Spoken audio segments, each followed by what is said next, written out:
Test again. Good morning. Yeah. Um, if I say I'm asleep, I can say that because I'm from California. I'm heavily jet lagged. You guys can't say that. So I want to hear that energy back in the room. Awesome. Thank you very much for giving me an opportunity. My name is Arun Gupta. I am one of the Docker captains. What that means is Docker has recognized about 70 individuals around the world who talk quite actively about Docker, who play around with Docker a lot. I've written a book on for O'Reilly on Docker for Java developers. I've been giving workshops on Docker for a couple of years now. I've been playing since very early releases of Docker. I track it very closely.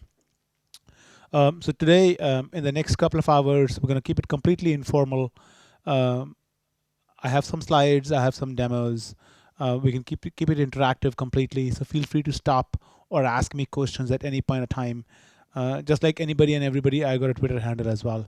I was fortunate to get my name as a Twitter handle as opposed to some funky numbers in it. Um, I like running, so that's one of my passions. I like to run pretty much anywhere I go. I've traveled pretty extensively around the world, about 40 plus countries, and I travel pretty much in each one of those. And something else that I truly believe in is promoting kids, technology to kids. And as part of that, one of the organizations I started in the US was DevOps for Kids, where we talk about giving technology workshops, Minecraft modding, Raspberry Pis, Arduinos, Python, all sorts of technology workshop around the world, literally. And on the right, what you see is a book that I wrote with my son when he was 11 years old. So the first program for your kid in Java needs to be bigger TNT explosion. It should not be the public static void main.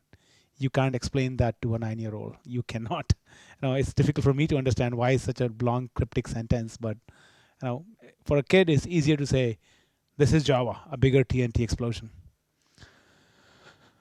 So what we're going to talk about today is Docker. How many of you are using Docker in your daily work today?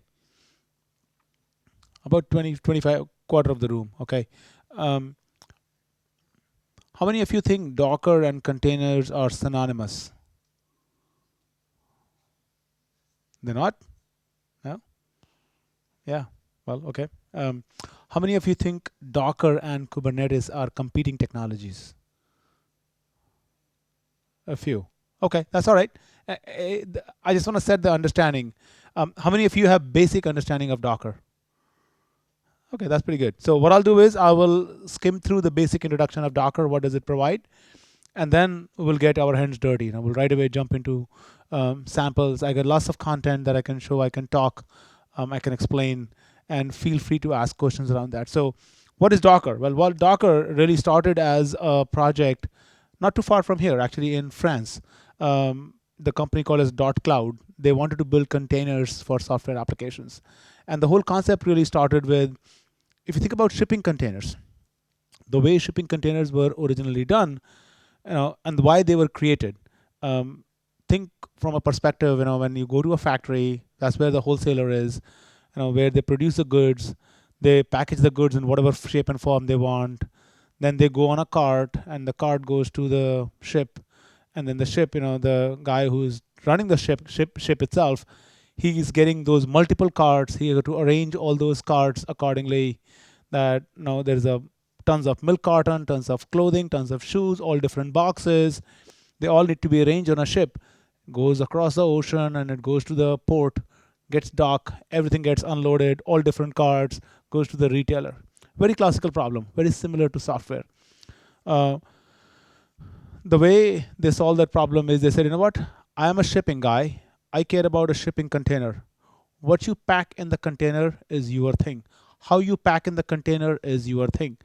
You just bring me a shipping container. So it really started, the shipping container standardization started right from there itself. So same thing with software as well. A lot of people have been building containers, so to say, immutable VMs, templates, VMs, all sorts of things for many, many years. But what Docker is giving you is a standard way to package these applications, where you not only have a build format, which is called as a Docker image, or a runtime format called as a container. So it's a standard way to package your applications, including all its dependencies. What goes into the container is your thing. What runs on the container, how it's run, that's what is understood by Docker. So essentially, it creates containers for your software applications with all the dependencies and everything that you can think of packaged together. Now, in terms of Java, if we think about it, Java really gave us Vora, which is write once, run anywhere. And why it's possible is because all of your Java classes are compiled into bytecode. That bytecode then goes into your archive, jar, var, year, whatever it is. And then the JVM on the operating system understands that archive, and it says, okay, I read that bytecode, and I'm going to run the archive so it can execute the code. Same thing Docker gives you. Docker says, hey, you give me your Docker image. I'm going to take that Docker image, and that Docker image would then be understood by the underlying, what we call as a Docker engine. Docker engine is running on a Docker host. So in that sense, the engine and the host are synonymous with each other. So you have like a variety of operating system. On each, you are running a Docker engine, and the Docker engine understands the image format, and it says, I'm going to take an image and I'm going to run a container. Just like JVM says, I'm going to take a jar and I'm going to run the class. So think of it that way. Jar is your image format. Running a jar file, or executing the class, or running the class file, running the byte, interpreting the bytecode, is similar to running a container. Okay. So at a very high level, what is Docker mission? Docker's mission is really to be able to build, ship, and run distributed applications. End of the day, whatever application you're building that is running in a distributed way, how many times you start building an application, you are pulling in lots of different services. So essentially, the application by nature itself is distributed. Your application server is running on a different machine, your database is running on a different host, your web server is running on a different host, your load balancer is a completely different hardware. So in that sense, the application by the nature of it is distributed.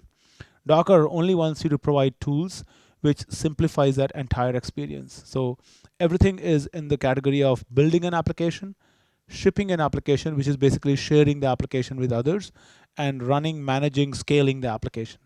And everything we'll talk about will fit into that. What is sort of a high level difference between virtual machines and Docker? If you look on the left side, this is what we are more used to today. I have a laptop or a cloud, or in the cloud I'm running my virtual machines. Virtual machine has a host operating system. It's a host to something else, to a guest. On the host, or either on the host or on the bare metal, I'm running a hypervisor. In this case, I'm running, say, VirtualBox. On VirtualBox, I could be running virtual machines, and that virtual machine is a full-blown operating system. Ubuntu, Linux, whatever, CentOS, pick your favorite operating system. You're running a full-blown operating system. That's where you're packaging your applications, your binaries, your libraries. Everything is packaged in there. On a given machine, on a given piece of hardware, let's say this is a MacBook here, you could run maybe 3, maybe 4 virtual machines, because this is full-blown operating system that comes with its own cost, own density, own aspects. So I could run maybe 4 virtual machines. If I'm running Windows, probably 2. The requirements are a little bit different over there. Take a look on the right side. So how does Docker solve that problem? Well, Docker says you don't need a full-blown operating system. In order to run these applications, what you need is some fundamental Linux features, like C groups, control groups, namespaces, and things like that. Those are the features that are implemented in the underlying Docker engine for you. And on top of that, what you need is a minimal operating system. And in our case, the minimal operating system and its dependencies are packaged into the Docker image itself. So for example, my app, my binaries, libraries, and my minimal operating system are packaged in as one Docker image. So instead of having an Ubuntu on my hypervisor, which is a 1 gigabyte ISO, I could do that using Ubuntu minimal operating system, which is about 120 megabytes. So we're really talking about 10 times the difference in the size. But what that means is you have the base operating system, which is only the very core of the operating system. Everything needs to be apt-get installed on it. So you are creating your custom image. That way you get rid of the cruft, essentially, that you don't need as part of your application.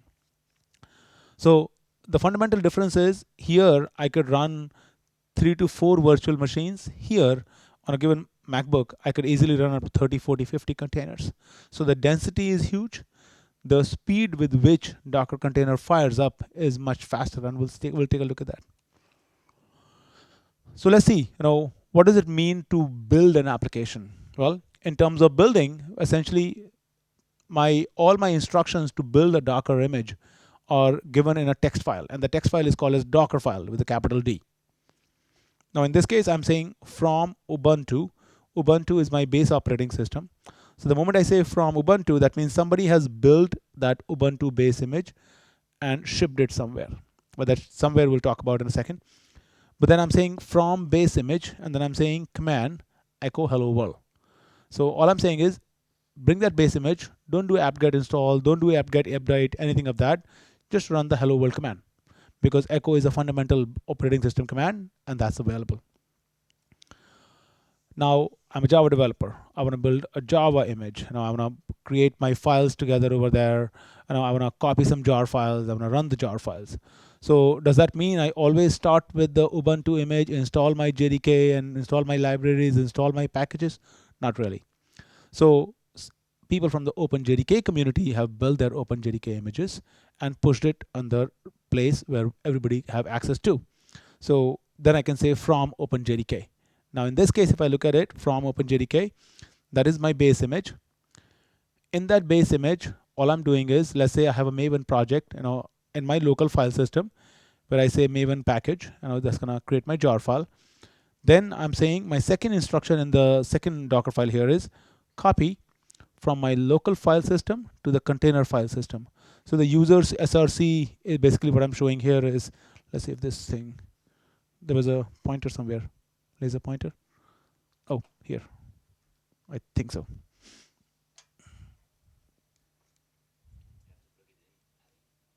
Oh, even the laser pointer?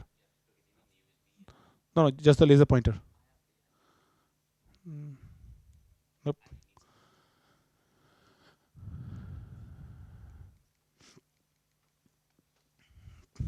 That's okay. We can work without that. Yeah. So, if you look at it, in the second Docker file, essentially I'm saying, take the target /hello.jar, copy it from my local file system. Is it good? Oh, there you go. Okay, perfect. So I'm saying, take this target.hello.jar, which is in my local file system, copy it into the user SRC, which is in the container file system. And now, because this is OpenJDK, the way this image is set up is, I have this Java in the path. This is sort of my one command that I'm saying, that I'm running as part of the container. I'm saying Java class path, this hello.file, run this class. So essentially, that's sort of your model that you're going to go with. So a couple of things that you want to understand here. First is, you don't start with the base operating system image all the time. There are plenty of base images already available. So pick the right base image. If there is not one available for your choice or for your taste or for your requirement, create one. And then push it to a place where people have access to it. You don't have to push it on a public repository. It could be in a private repository inside your firewall. That's entirely possible. A lot of people do that. And then second part is, there is the CMD command. Each Docker file can have multiple CMD commands, but only the last one is effective. Docker containers can run only one command and only one command. Now in this case, if I do from OpenJDK and I don't do any of these commands, OpenJDK image has a CMD command, which basically says, oh, I am building from Debian. All I'm going to do is, if you're going to say from OpenJDK and run me as an image, I'm going to open up the Debian shell. That's it. So I'm giving you a Java shell essentially. Now, because I have this CMD, so just the way we do in Java, we do an effective POM. Here is an effective Docker file. It goes up to the parent Docker file, and then it says all the CMD files, ignore the first CMD commands, pick the last one and execute it. There are a bunch of Docker commands, there are a bunch of instructions that can go into the Docker file. So you can say, for example, I'm saying, first of all, I'm saying from, then I can say CMD, then I can set up some environment variables. Then I can add some files from my local file system in there. I can create user. I can set up work directory. all sorts of other things. You can take a look at this one. And by the way, all these slides are available to you. I will send a link to Bart and Dieter, and they can share it with you. I truly operate in a open source transparent way. So before we look at any code samples, let's see how does the whole thing work. Well, I got 3 important pieces here. First is a client. Then there is a Docker host where my Docker daemon is running or Docker engine is running. So you would see host, daemon, and Docker engine used very synonymously with each other all the time. Okay, and that's all right. You can do that. And then I have a registry. So a registry is where anybody and everybody, which is sort of the ship component of Docker, where anybody and everybody can push an image. You have access to it. By default, the public registry is hub.docker.com or Docker Hub. So anybody can push an image over there. Anybody can download an image from there.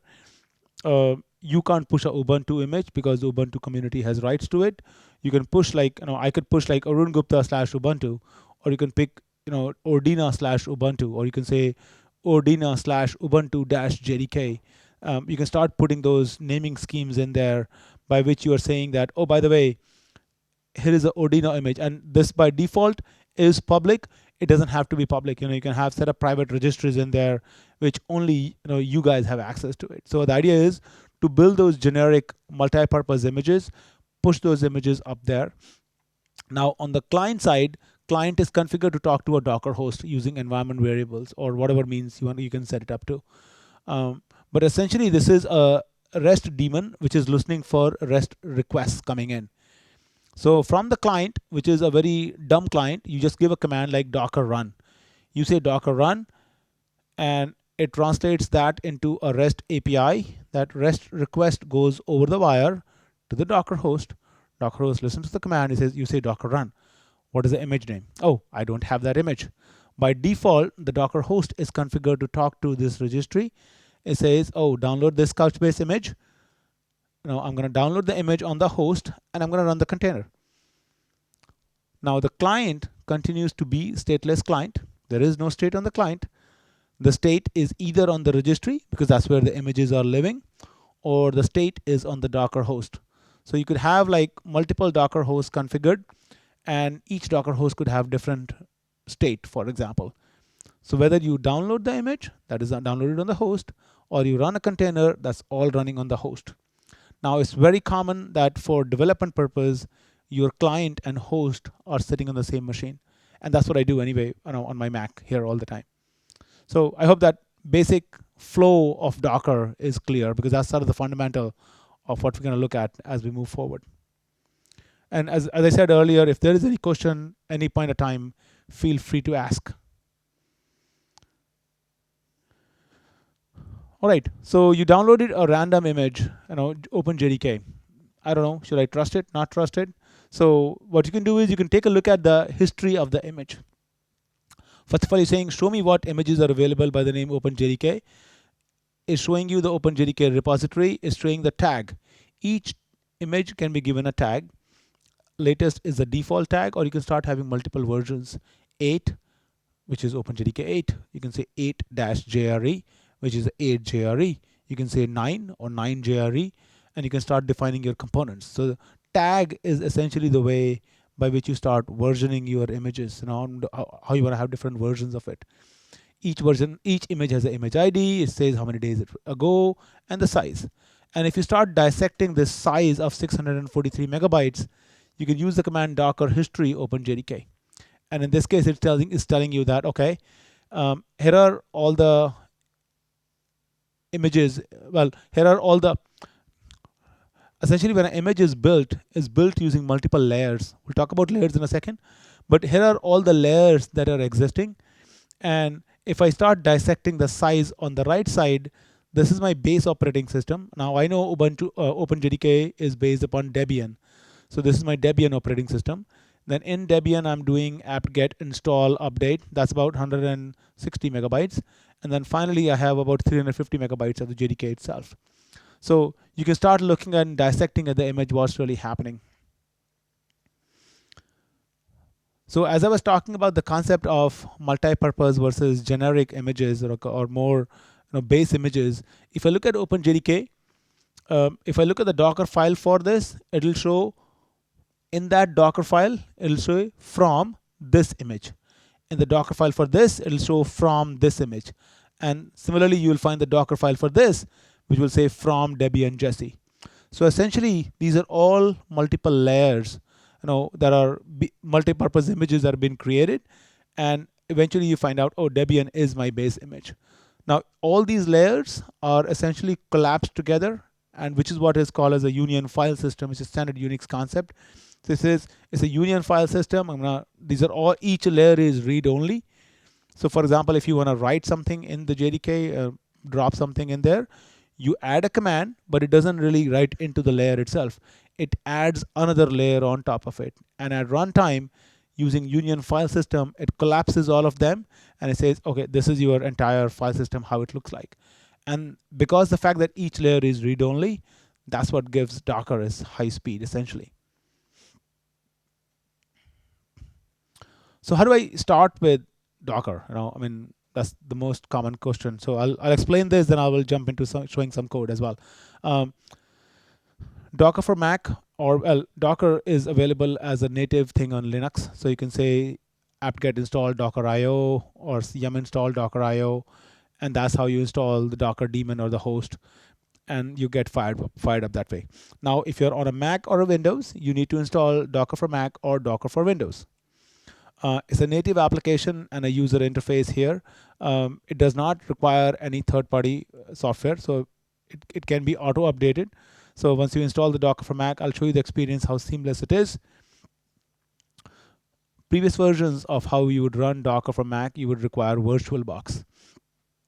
It's no longer required because in Yosemite, they have this thing called as hypervisor.framework. So essentially, they're using hypervisor framework to create a X-Hive virtual machine. Similarly, on Windows, they're using Hyper-V to create a Hyper-V virtual machine.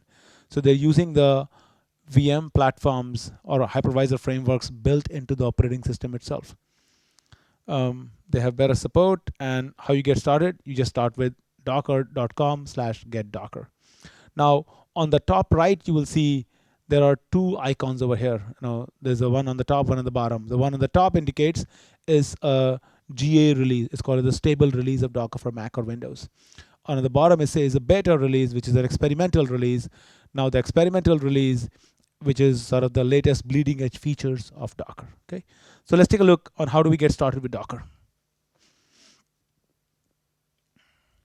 So I'm going to fire up Docker here.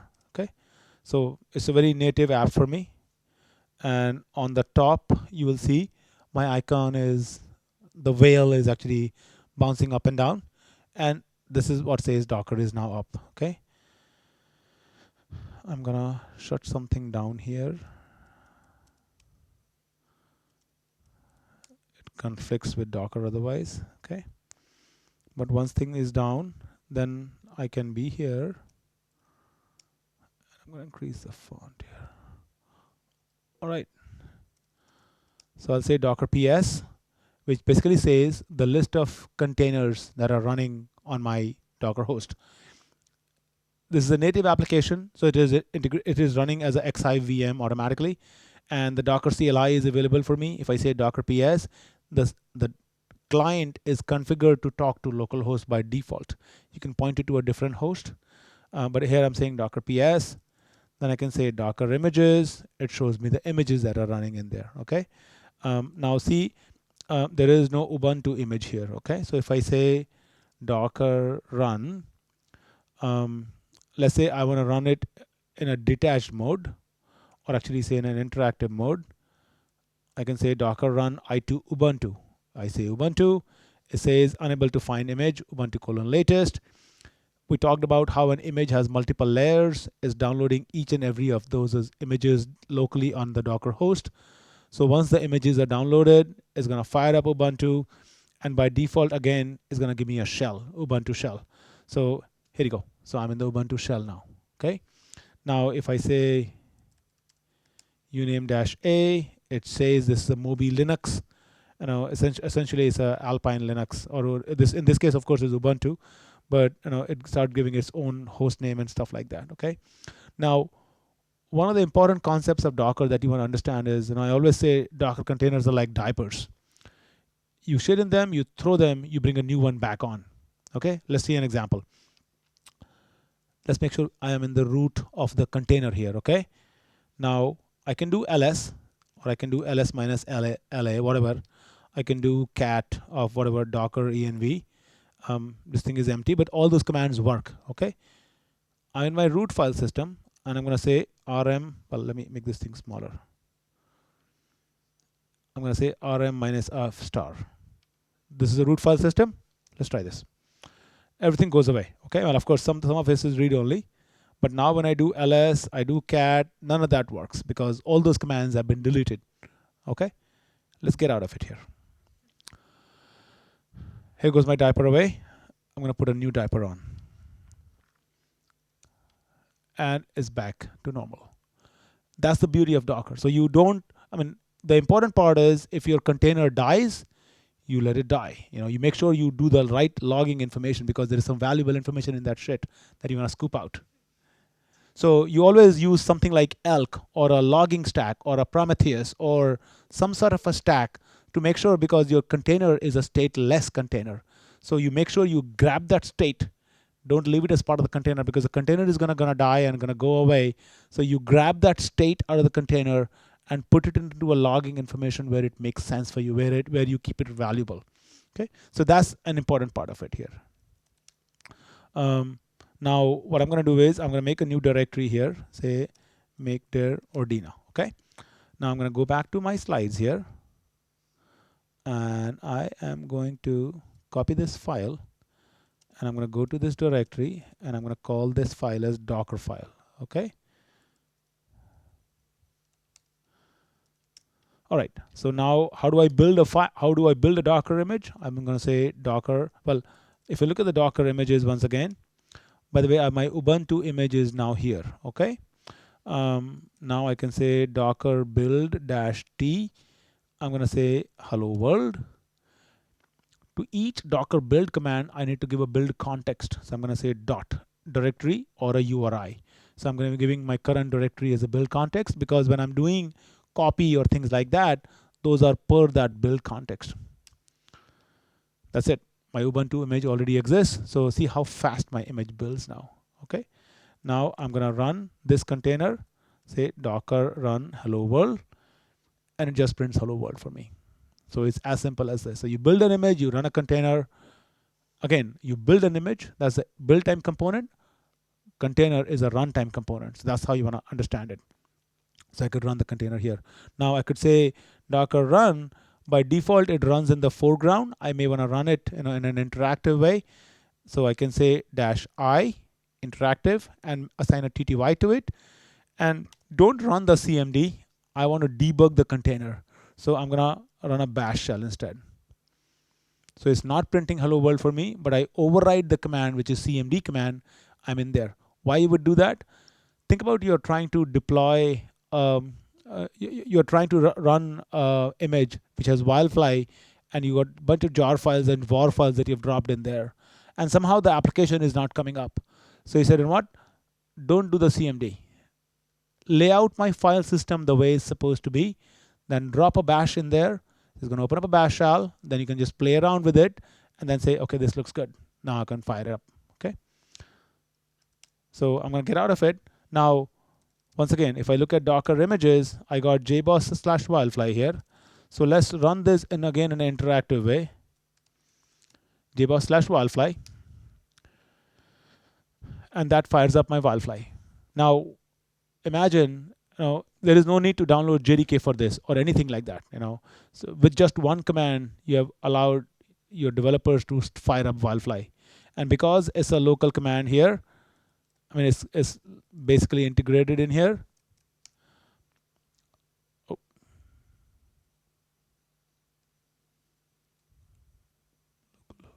Oh, okay, yeah. I was trying to do localhost colon 8080, but the point that I want to help you understand here is I have fired up wildfly. What I have not done is in the wildfly image, I'm exposing a port 8080, but I'm not mapping it to my local host. So what I'm going to do is I kill the command using Control C. I'm going to run the Wildfly container, and now I'm going to map the port. I'm saying map this port, which is on the host, to this port in the container. Okay, so I'm doing the port mapping, and I'm going to fire it up again. Is starting my Wildfly application server here, and now when I go back here, my Wildfly is up and running, and now I can access it. So essentially in the Docker file for Wildfly, somebody has said expose 8080, and here I'm saying map that 8080 port to 8080 here. Alternatively, I could have also done, you know what, don't care about what port you map to, expose, I don't know what port you're exposing, expose all the ports for me. So I just do -p, and now I can say docker ps, and it says, okay, your port 8080 is instead mapped to port 32768. So if I go here, it's available at 32768. So like, let's say you don't know what ports are being exposed. So these are subtle things that you want to understand on how easy it is to get them fired up. Okay. By the way, see where the slides are available. So you go to github.com/docker/labs, and all the slides are here. This is a repo that is all available to everybody. So github.com/docker/labs, that's where it is. And if you're interested in a self-paced hands-on lab where you want to understand, okay, I want to build an application using Docker for Java developers, then I would recommend taking a look at this particular directory in the repo, github.com/docker/labs/Java. This is a workshop that I've given all around the world, so I would encourage taking a look at it. It guides you on how do you build a Docker image, how do you run a Docker container. You should be able to do this in about 2 to 3 hours by yourself, and get a full handle of how do you have a application and a database fired up and they be able to talk to each other, and all different combinations essentially. It talks about Docker tooling in different IDEs. I think there's a section on Docker Maven plugin, all sorts of concepts here.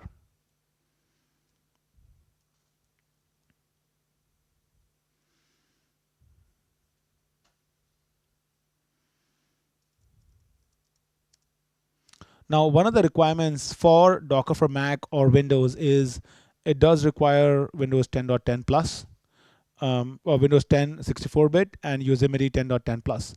If you can meet those requirements, we'll talk about that. How do you get rolling with that? Any questions so far?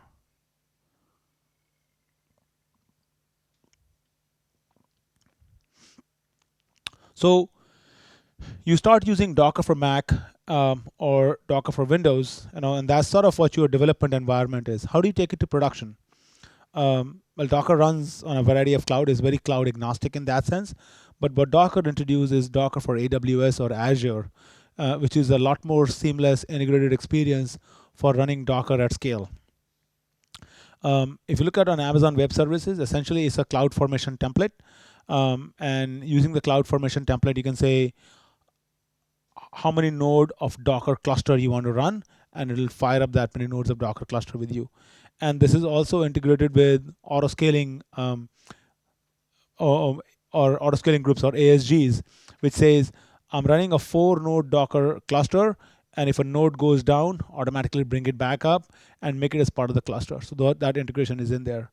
I want to expose a service on Docker to the public internet, and that'll automatically be connected with the Amazon Elastic Load Balancer or ELB.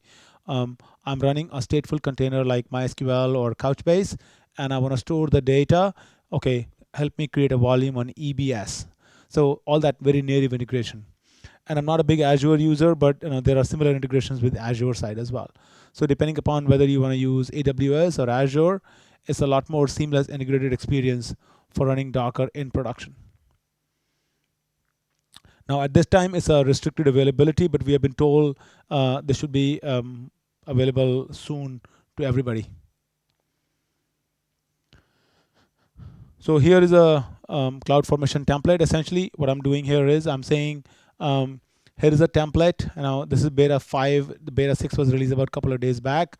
We'll talk about the architecture here, manager cluster, but essentially I'm running with one manager and I have 2 worker nodes here, and I can start specifying which instance type, for the manager and for the worker, key names, and once you specify these values, Amazon CloudFormation templates automatically create a cluster for you.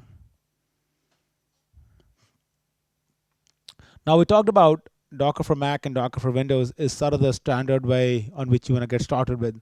But let's say you don't have Windows 10 64-bit, or you're using some really old crappy version of Windows, or not old crappy, just crappy version of Windows. But then you are stuck. You can't use Docker for Mac. So in that case, then you use Docker Toolbox.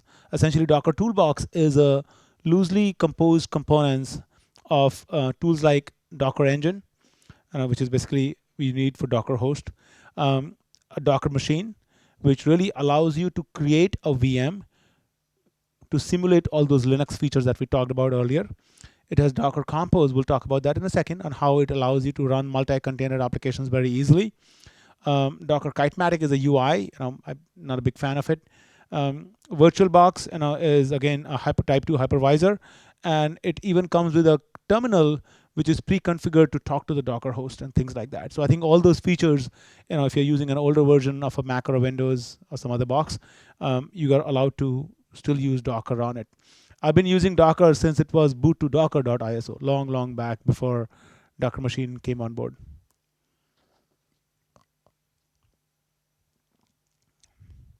So let's quickly take a look at Docker Machine. Essentially, it's sort of a little passe concept, but it allows you to create Docker host on your computer or your local provider, or on a cloud provider. So you can say Docker Machine, create a VM. So essentially, it creates a tiny Linux VM on your machine, on my Mac, and on that, then I can configure my client to talk to that Docker machine, and then I can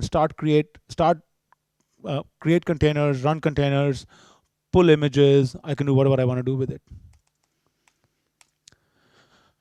Now, Docker machine comes with a variety of providers. I can specify VirtualBox, in which case it creates a Docker machine on my local box, or I can start using Google Cloud, or DigitalOcean, or Rackspace, or Amazon, and it creates a host for me in the cloud. So one of the beauties of Docker machine is how I can use a certain set of environment variables. I can configure my Docker CLI to talk to a host on my machine. Host is running locally here. And then in order to get rid of host dependency, I say, now let me create Docker machine and create a Docker machine on Amazon cloud and use the same client to talk to the host on the Docker cloud, on Amazon cloud. So you can start testing locally and remotely, or on a cluster of Docker machines very easily, just by configuring a few environment variables. Docker Compose. Docker Compose really allows you to define and run multi-container applications essentially. Now, if you look at, we talked about how Docker containers can do only one thing and only one thing at a given time. If you take an application typically has multiple components. It has an application server, a web server, a messaging server, a database server, and there are multiple instances of those in order to meet your application demands. And those demands are constantly changing, and so is the scalability of your application constantly evolving. Docker Compose simplifies that for you. So what you do is you define the configuration in one or more files, and once you have that many files defined, well, the default name is docker compose.yaml. You can have a docker compose override.yaml. We'll talk about the use case for that. You can specify multiple files using -f, and any path that you give in the configuration file is relative to the first configuration file, or the base configuration file as it's called. Docker Compose is a wonderful tool to reduce impedance mismatch between your dev, staging, CI, and the prod environments. And we will take a look at that. Now, Couchbase. Couchbase is an open source NoSQL document database. I want to run this as a Docker container. And in order to run it as a Docker container, I need to specify an image name. I know this is a full container, database is a stateful container by design, but it writes all the data in the container in opt Couchbase var. So if it's a diaper, I'm going to scoop this information out and put it into my local drive here, ~Couchbase. This could be EBS, whatever it is, but just for simplicity, I'm going to map it to my local drive. So that's called as a volume mapping.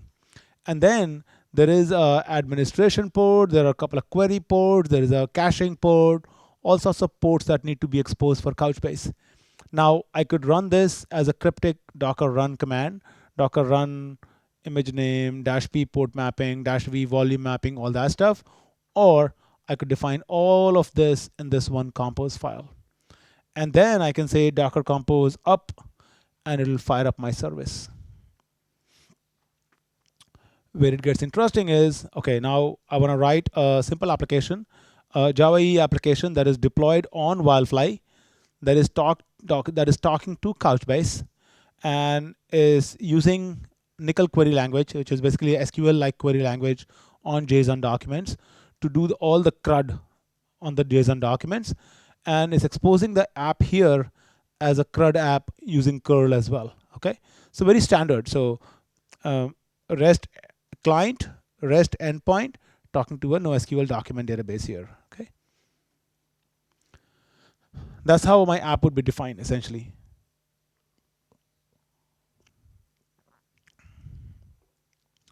Here I got two services, database service and a web service.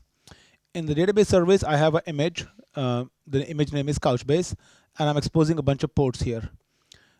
In here, I have a custom image, Arun Gupta /Wildfly, because by default, Wildfly image is just running Wildfly. I created this Arun Gupta /Wildfly image because in that custom image, I'm essentially taking my war file and copying that into my deployments directory of Wildfly. That means by the time this image comes up, my application is already deployed. And that is the application that is then talking to Couchbase. Now, when an application is talking to a database, what does it need? It needs a host and it needs a port. And how does it define the host? The port could be optional. Port could be a default value. How would it find a port? The host it will find by using environment variable. In here, I'm saying Couchbase URI equals DB. This DB, as a matter of fact, points to the DB service over there. Okay, so that's all that's happening. And then, of course, I have my ports that are exposed over here. So these are Wildfly ports. Now, in the application that is deployed in this image, that is just saying, okay, system.get environment variable, Couchbase URI, that gives me the DB name in there, and that's it. In Docker, there is a DNS discovery, service discovery running, which says, oh, you said DB, I'm going to give you the IP address of the DB service, and now you can actually talk to that host or talk to the container using that IP address. So that's sort of all a hidden implementation detail. What you are working on is using a logical concept of a service, and this is how the service discovery sort of works.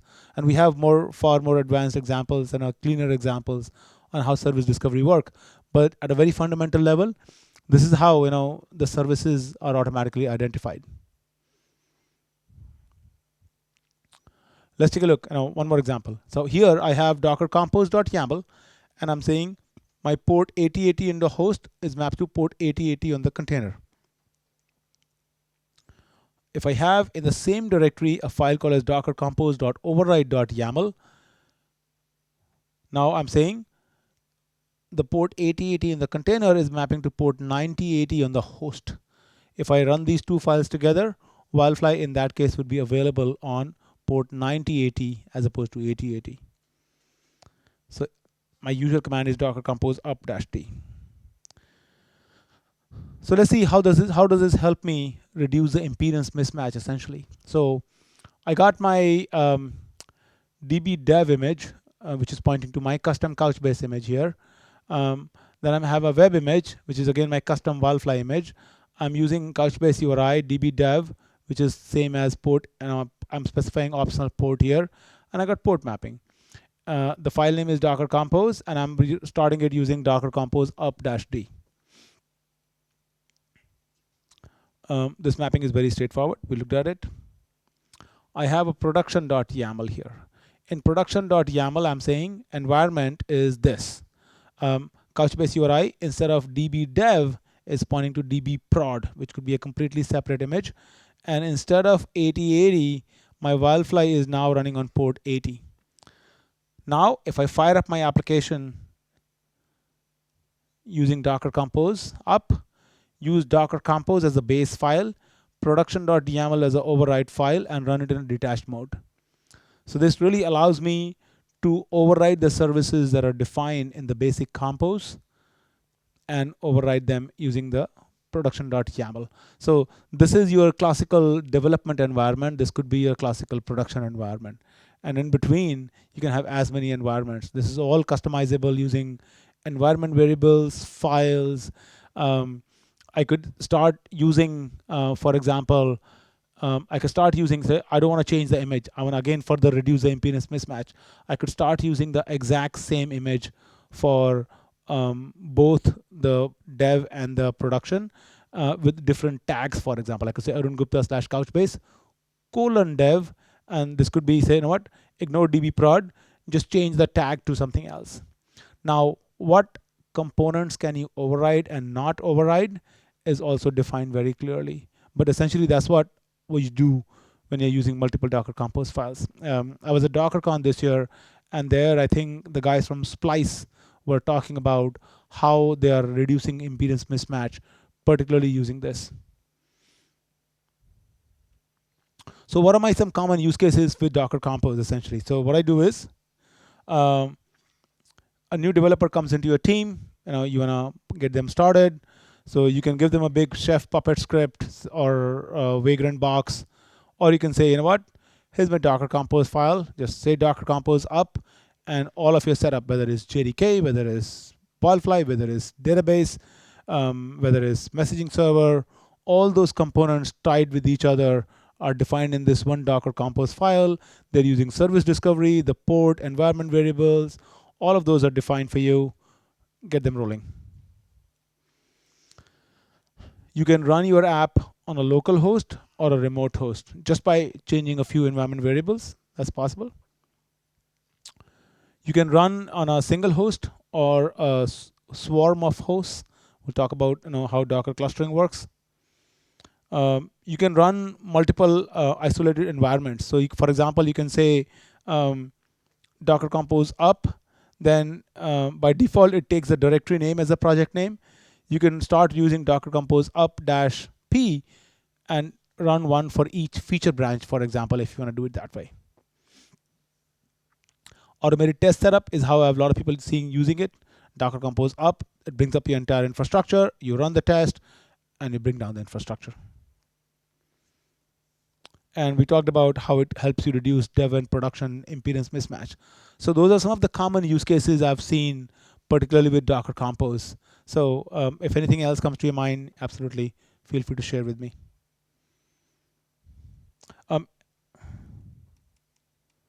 Any questions so far?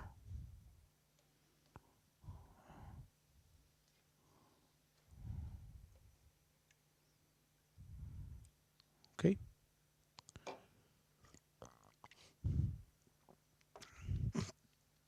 Now, one of the things I was playing around with it, and this slide is not complete yet. I was looking at it on, I'm a Java developer, right? Okay, so if I'm a Java developer, I build applications using NetBeans, whatever my favorite IDE is, using Maven, and I'm familiar with Maven clean package. And I can run my Jacoco tests, I can do my Sonar Cube, all that stuff I can do. But what would my overall infrastructure might look like, if I were to and it's a still evolving slide essentially. I'm using Java EE, Spring, whatever stack comes to my mind. How would that stack look like essentially if I were to evolve it to take it to Docker? How do I take my existing stack and migrate it to Docker? And that's what this slide would look like. So it's not ready yet, but essentially my thought process is the tools that I would care about is, for example, of course I have Git. I can use JFrog Artifactory, for example, to JFrog Artifactory allows you to host not only Maven artifacts, which is like Nexus, but Maven, but any artifacts that come to your mind. So you can also host your Docker registries here. So this could be a private Docker hub, for example. I will use Docker for Mac for my development. Java EE or Spring Boot are my preferred stack here. I could easily do development on Docker for Mac, production on Amazon Web Services. Um, Spring Boot application runs by itself, but I can create a war and drop it into Wildfly. Maven is my preferred build tool. Docker Compose for running multi-container applications. Swarm mode, which we'll talk about in a second. NetBeans is my preferred IDE. I could use Jenkins or Spinnaker, either of those for my CI/CD, find bugs and Sonar, and Jacoco for my static code analysis. So that's sort of the tool chain I think I would go with. And feel free to give suggestions on, okay, what else should be added in there. I mean, I don't want to get into a full-blown metrics diagram, but essentially, what are the essential tool chains that should be added if you're dockerizing this whole thing?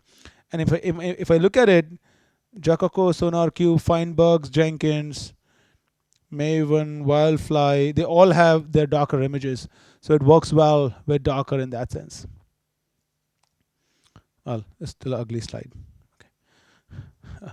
So now it's still evolving, ugly still.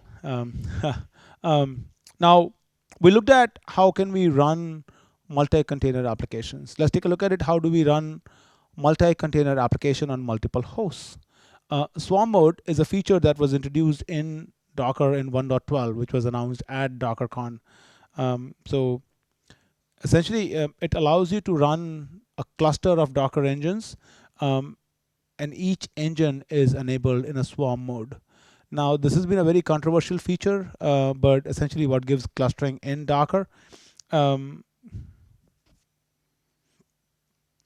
But essentially, once you configure a cluster of Swarm, then you can say, now I'm going to deploy my image or run my container to a cluster, because I don't want to do, I don't want to have a single point of failure in a distributed architecture. Yes, multi-container application is good. Containers can scale up and down, but they're still running on a single host. So if that host goes down, my entire application goes down. So what it gives you is a no single point of failure. The containers can, if the container fails, there is an ability by which the containers are restarted. There's a concept of a worker and a manager.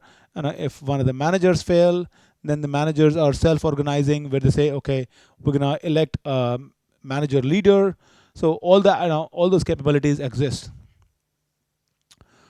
There's a capability by which you can easily create a service and scale a service. All those are there.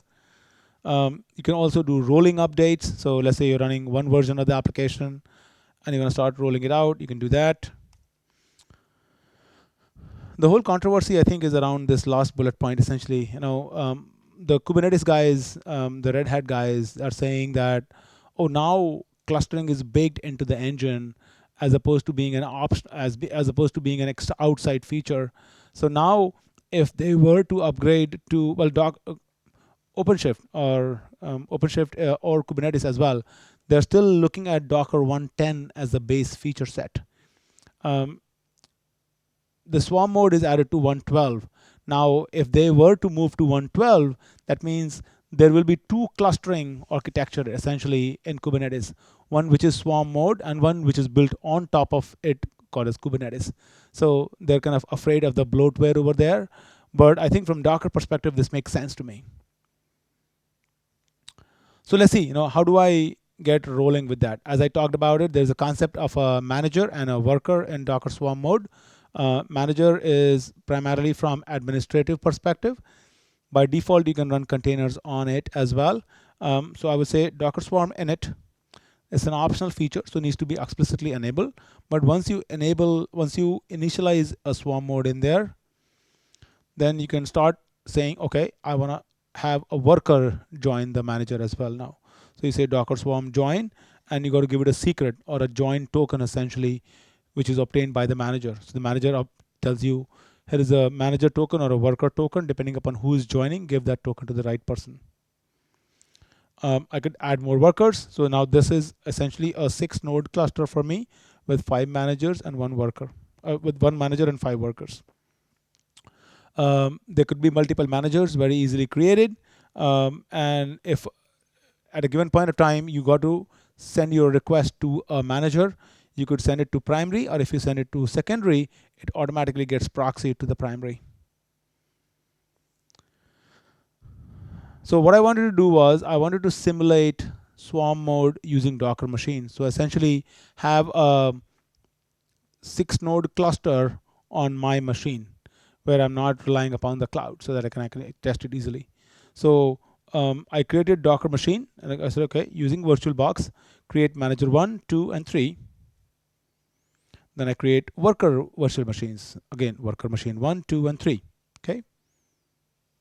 Then I'm going to initialize the swarm mode on one of the managers. So it doesn't matter which virtual machine you pick. Then you obtain the manager token and you obtain the worker token. So you got the 2 tokens with you. And then the manager X or manager 2 and 3 essentially will join the cluster, and you will pass the manager token. Then all the workers will join. So essentially, all of this can be easily done. And on the bottom of the screen, you will see a script that I wrote, which allows you to create a swarm mode cluster using VirtualBox. So it's a very simple script that you can follow along. This slide talks about how there is one primary manager and 2 secondary managers. These managers are organized using a Raft consensus group. So they're strongly consistent. At a given point of time, there's only one manager, which is the primary. All others are secondary. If this manager happens to go down, the secondary talk to among themselves, elect one manager. Now the swarm workers are down here. The managers are the one that are talking to the workers, saying, okay, do this job. Now the manager could be just a manager where it's not running any containers. By default, containers run on it as well. But these are my swarm workers. And essentially, I'm running my multi-container application across 3 hosts in this case. So I'm truly running multi-container, multi-host applications over here. One of the typical questions people ask is how much swarm mode is ready for production, how much it has been tested. Now, just like me, there is a fellow Docker captain, who did who tested swarm mode in production. So essentially, there were almost 2,400 swarm nodes that were being used to put together one big cluster. That's one big cluster with all 2,400 nodes. I hope you don't have that big a cluster, for anything containers. Now, almost 2,400 nodes and 100,000 containers were running on it, just to kind of stretch the system. This is purely done as a stretch test on how far can we go. And you can see how the master CPU average, there were 3 masters in it. And let's see if I can find, this is MG012. These are the 3 managers. So the managers, they were scheduling and dispatching the containers on these nodes. So the master CPU average utilization is about 11%, and the memory utilization for the manager is about 9%. So the manager is doing all the choreography, orchestration, and still not being stressed out, actually. A lot of it depends upon how many containers can you run, is a lot of capacity planning. Because essentially, if you start up a Docker container, it'll suck up the entire memory, entire CPU that is available on your machine until you say stop. So then you start boxing your containers. Here is my -C or a -M command. Don't use more than 2 gigabytes. Don't use more than 1 CPU. So you can start boxing your containers accordingly. Once again, the complete details of configuration are available on this URL. That'll be handy for you. Any questions so far?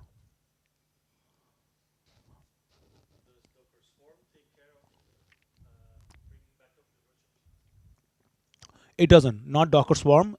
You would run, if you were to run the Docker, if you want to run it in that configuration, then you run it on Amazon and you configure them in an ASG or auto scaling group. So then Amazon will take care of that. So you need to kind of set up some sort of an auto scaling group today, by which if a node goes down, then the node automatically comes up. What Docker Swarm does take care of it, you say run a service with 5 replicas, and if a container goes down, it brings back the container up. And that's exactly my next slide.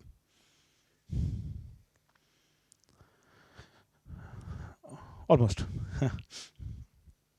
I want to run say a wildfly container now, and I want to run it as a service. I want to run 5 instances of it. In this case, 3 instances. So I'm going to say Docker. I'm going to say Docker service create 3 replicas. Name is web, and this is a container image. Okay. So you can see 1, 2, and 3 images are running. 3 containers are running essentially. Now, my load balancers are host aware. They say, okay, you know what? Give me the host, and I will modulate across the host. They're not container aware though. So that's sort of the fundamental problem with load balancers. So Swarm introduces what they call as container aware routing mesh. So, and how it works is, today I'm running only 3 instances of Wildfly here. I create the replica and I give it a service name, and I'm saying expose port 8080. Swarm mode automatically creates an ingress port for you on all the nodes of the cluster. So now I have my load balancer. In the load balancer, I can say, okay, point to all the nodes essentially. And if a request comes to a node, either this or this, which doesn't have a Wildfly container running, it'll automatically forward to the host where the Wildfly container is running. So there's a port reserved for you. The idea is today you're running 3 replicas, then you might start scaling services accordingly, and it's running on all the nodes, so you don't have to dynamically change your whole nodes where it's running. There are lots of ways to kind of skin this cat here. You can start limiting the number of nodes and stuff like that, but the idea being you have the ability where there's an ingress port that is reserved for you. There's a node failure. Node goes down. Exactly the question that you were asking. Well, if you have configured it in an ASG auto scaling group, it'll bring the node back up. That's one thing. But what do you do in the meanwhile? Do you wait for the container to restart? The container restart? Because if a node has gone down, the container has gone down essentially. So Swarm mode identifies, oh, you know what? The number of replicas of a service is not matching the one that is expected, and there's a reconciliation that needs to happen. So it automatically starts the container on a different node. So Swarm mode automatically takes care of it for you. Let's say the host is looking good, but a container fails. Once again, desired is not equal to actual, and Swarm mode fires up another instance of the container on a different node for you. So all of these things, they just are a given feature for you as part of Docker Swarm mode. You want to scale the service.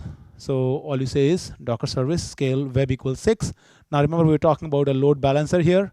Now service is running on each port. It automatically redirects. That port 80 that I was exposing was ingress port on the load balancer essentially. And what the internal port mapping is automatically done by Docker Swarm mode for you in this case. Now in certain cases, I may want to run a global service. Prometheus is a node exporter, which collect basically different metrics information about each machine and spits it out. You don't want to run multiple copies of Prometheus, and you want to run at least 1 copy of Prometheus node exporter on each machine. Now that terminology in Docker is called as global service. So you can say Docker service create mode global, give it a container name. This should be prom/node exporter, I think. The image name has changed. But once you do that, there is 1 copy of Prometheus that is running on each machine. And that's a global service essentially. Now, let's say you're running 5 worker nodes, and one of the nodes you realize is not behaving well, or the container on that node is not behaving well. You can pause that node. That node will not receive any requests. You can take that node offline. The container is still running. Okay? The container is still running, but no longer receiving. That node is no longer receiving any requests. And once you start, debug your container, once you debug your host, then you can bring it back as part of the network, and then everything goes as always. Now, in this case, the container is not rescheduled yet.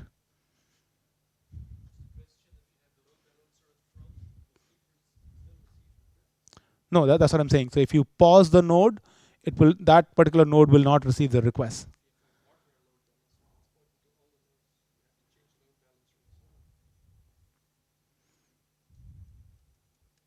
As I understand, yes, yes, that hardware load balancer will need to be changed, but request will be proxied to the node that is available, because end of the day, there is it's an ingress port in the routing mesh of Docker Swarm mode.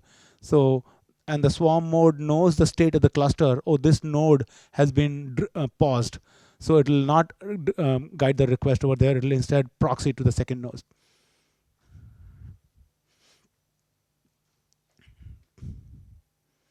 Now, there's a concept of a drain node where I want to upgrade a node. So in this case, for example, I want to upgrade an operating system, add more memory, CPU, whatever.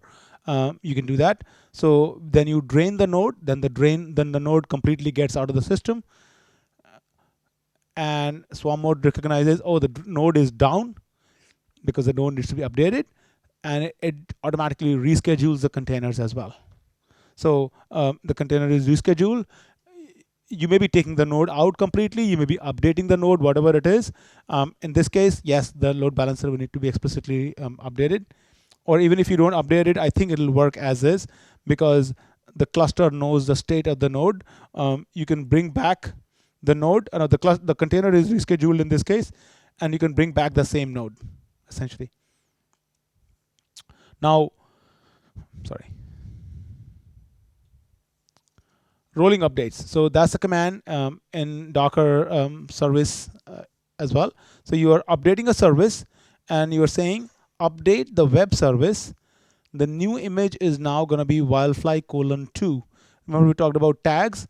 So my first image was version 1 on all the nodes. Now I'm saying :2, and I'm saying update parallelism. That means it's hiding 2 right behind this whiteboard. Update 2 images at a time. And after updating 2 images, let the cluster settle down for 10 seconds before you start the next rolling update. So essentially what's going to happen is, it's going to update my 2 images, wait for 10 seconds, update the next 2 images, wait for 10 seconds, and update for last 2 images. So that's sort of how the rolling update would work essentially.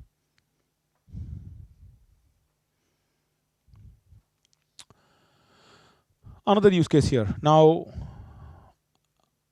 on a node, I can assign certain labels. So in this case, for example, I'm saying the 2 nodes on the right, they have wildfly storage equals SSD. So these nodes have SSD, so I'm assigning my application specific labels to them. I assign the label, and essentially I need to set up Docker OPTS labels. Now when I'm running the container, I can start specifying constraints over there. And in this case, I'm saying, okay, Docker service create 3 replicas. The name is still the web, but I'm giving a constraint. And when I give a constraint here, I'm saying engine.labels with wildfly storage equals SSD. So engine.labels is standard. Wildfly storage equals SSD is my application specific label here. So now when it's going to fire up this container, it's going to only look for nodes that have those labels here. And when it does that, now when I scale it, the containers are only scaled on the nodes where that label exists. And now if I fire up my Couchbase instance, I can say Docker service create 3 replicas, name is this, image is this. It's going to start up only on the nodes that don't have those labels. So you can kind of start to create some complex schedulers if you want to build it that way. Now, one of the things, and I played around with this, Couchbase has this, if you look at a database has essentially 3 primary services, and an index service, a query service, and a data service. In Couchbase, what you can do is you can take that index, query, and data service. Each of those services has unique needs. Some require more CPU, some require faster reads, some require more memory, stuff like that. So in Couchbase, you can take a Couchbase node, enable only index service on it. Take another Couchbase node, enable only query service on it. Take another Couchbase node, take only data service on it. Data is more faster reads, CPU is more query, so on and so forth. I could create my cluster where I could have multiple nodes with different capabilities, and I can set up different services on them accordingly. So what I did is, essentially, I created a multi-node cluster. On each cluster, I set up my multiple labels. Depending upon how my machine is configured, I'm setting up those many services over there. So this was a very good use. I mean, in terms of Couchbase, we call that as a multi-dimensional scaling. So this was a good use on how I could put multi-dimensional scaling to use in terms of a Docker.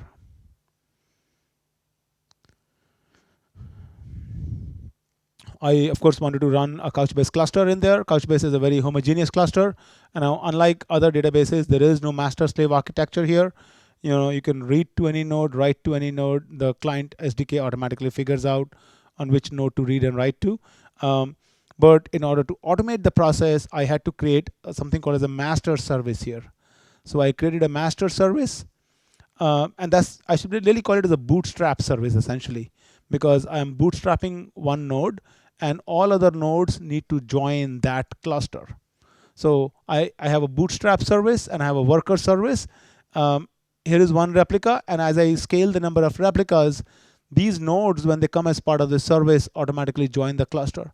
The yellow box essentially is what you see is one big cluster that is created for you automatically. And again, the full recipe for creating Couchbase cluster using Docker services is on the blog URL here.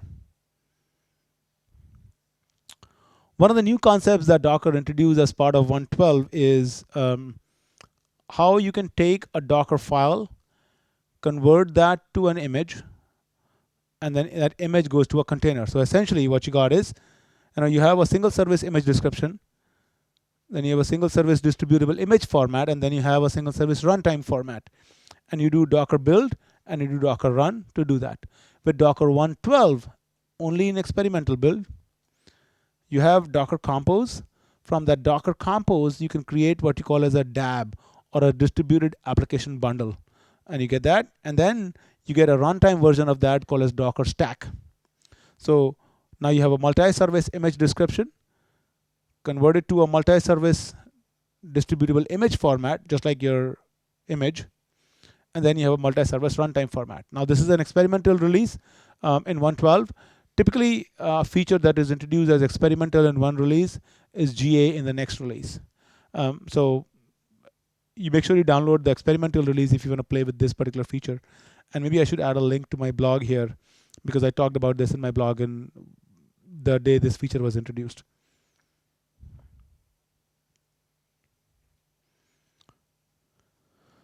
Let's see.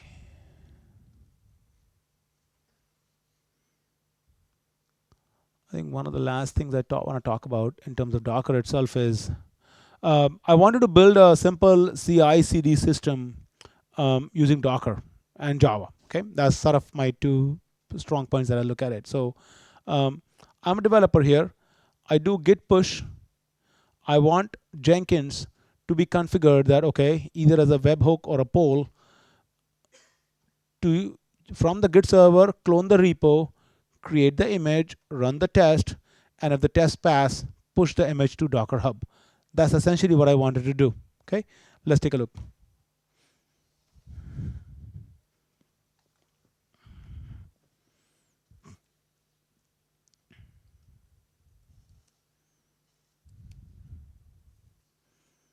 So this is the same image.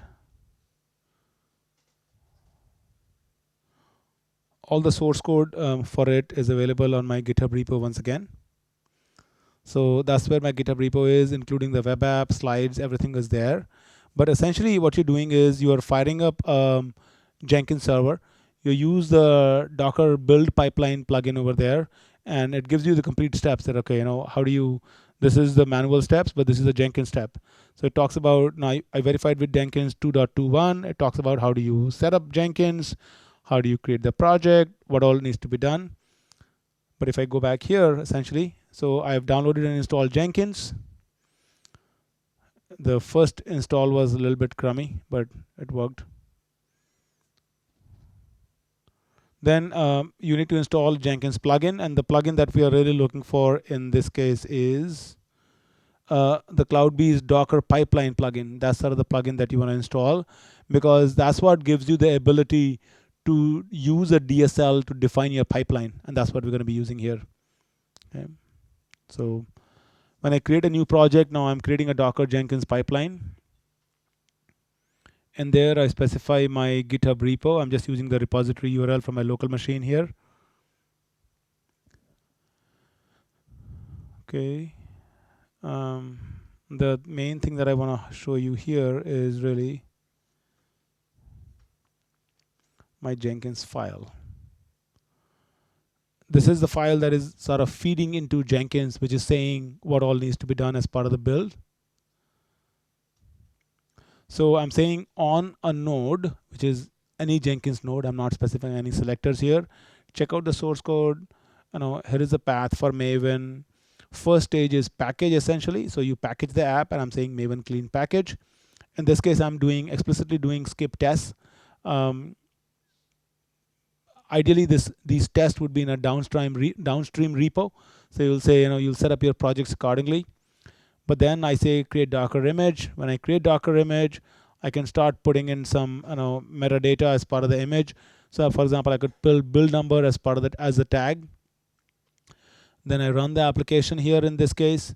And remember we talked about dbURI. So I've got a different image here. So I'm using that environment variable for doing the connection between the database and the application. And then I run my tests here, okay? And if everything passes, when I do Maven test, everything passes. I say build the image. Actually, there's no need to build the image anymore. I can just say push the image essentially. So now I'm pushing the image to the Docker Hub. So now if I look at say hub.docker.com and I say Jenkins, so this is my Docker Jenkins pipeline here essentially. And that's the image that is actually pushed automatically by Jenkins. That's the image that was being built.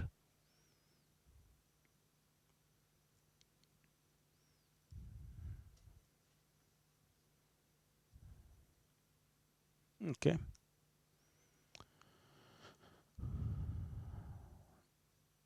A couple of more slides on this side. So one of the common questions people ask all the time is, how do I monitor my Docker containers? And again, there are a few obvious candidates for that. My favorite one typically is the Docker stats command. And the reason it's favorite is because it's built in. I can just use Docker stats and it gives me statistics about the container, gives me snapshots, and you can configure this command. You can backend it with log entries, and you can start storing entries, the statistics data in there. You can use the Docker Remote API, which gives you far more detailed information. It's a JSON document. You get a JSON dump every second or every 2 seconds, I think, and then you can start grabbing information out of it, container specific. Docker also has a commercial product called as DUCP, or Docker Universal Control Plane, which allows you to create your Swarm cluster, manage your Swarm cluster, scale your application, monitor, all of that. There is a Google project called as cAdvisor, or Container Advisor, used to be called as that, but cAdvisor, and that again allows you to collect monitoring information about the containers. And you can also back that with Prometheus and InfluxDB kind of a stack, which allows you to provide a little bit more graphical representation of what it is. I've not played with cAdvisor for a while now, a few months at least, but it was pretty cool when I was playing with it at that point of time. So that's the standard way by which you will build or monitor your Docker containers. Docker support is there in all the 3 Java IDEs. I think the most comprehensive support is indeed in Eclipse, as a matter of fact. So if you look at this URI at the bottom of the screen again, that's Docker Java IDEs. It talks about how Eclipse, how they support, what level of support is there in the different IDEs. This, by the way, is a free book here. So if you're interested in learning about Docker for Java developers, just go to O'Reilly, and it's a free book that I wrote for them. Feel free to download it. It's a free ebook. Download it, run with it. It tells you exactly on how you can get started with Docker for Java developers. Or if you're interested in a training on Kubernetes for Java developers, I did a training for O'Reilly, and my book should be coming out later this year. Again, that's going to be a free ebook from O'Reilly, talking about Kubernetes for Java developers. Any questions so far?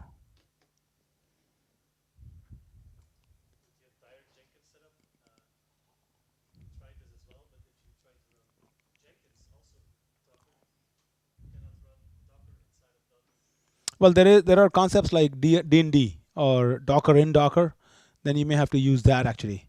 Um, I've generally seen people still using Jenkins by itself, not as a Docker container. Yeah,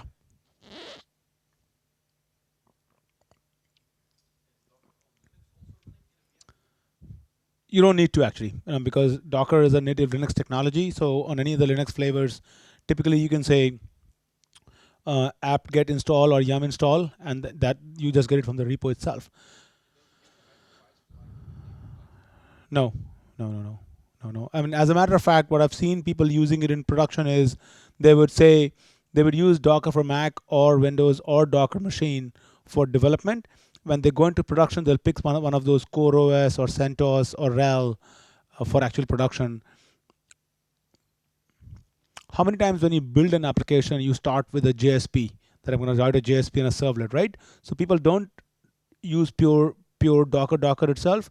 They generally look at a platform like OpenShift or Google Container Engine or Amazon ECS or Docker Data Center, because people are typically looking for holistic applications, not just a hammer and nail kind of thing. They want a Swiss Army knife where they can do all kind of things.